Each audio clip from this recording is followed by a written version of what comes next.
So today our day started in badminton court. Actually I went for walking before coming to the court. ఇక్కడ చూసుకున్నట్టయితే చాలా రోజుల తర్వాత వచ్చిన and bag is also very dusty. చాలా రోజుల తర్వాత వచ్చినందుకే మా బాడీ మొత్తం పట్టేసింది 2 మ్యాచ్ల తర్వాత. ఇంకా 1 అయిపోగొట్టుకున్నాక మనమైతే కాలేజ్ కి స్టార్ట్ అయిపోయినాం.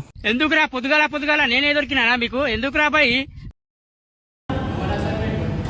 జిమ్ ఫ్రీ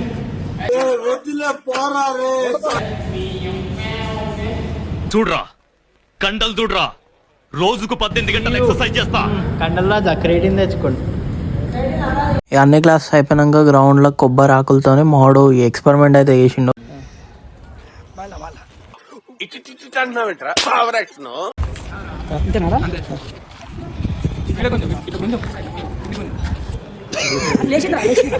ఇక మేము కొంచెం కొంచెం కాంట్రిబ్యూషన్ వేసుకొని జ్యూస్ దానికి వచ్చినప్పుడు ఇది అయింది. జ్యూస్ పిలాదో మోసంబికా ఉస్కా ఓ పిలాదో మోసంబికా. ఇక జ్యూస్ తాగి ఇంటికి వచ్చి సప్పుడేగా వండుకున్నాం. So I didn't record anything. Literally చాలా తలనొప్పి లేచిండే, అందుకని సాయంత్రం టీ తాగిండే. అదే టైంకి దీనికి కూడా బిస్కెట్స్ వేసేసిన. ఇక వీనికి బిస్కెట్స్ వేసేసి నేనైతే నా వర్క్ స్టార్ట్ చేసుకుండే. Also I'm adding only the main clips that happened in my day so that it will make the video short and be entertaining for you guys. Plan చూసుకుంటా night happens, so I cooked some simple egg fried rice for myself, and that's it for today. See you in the next video. Take care.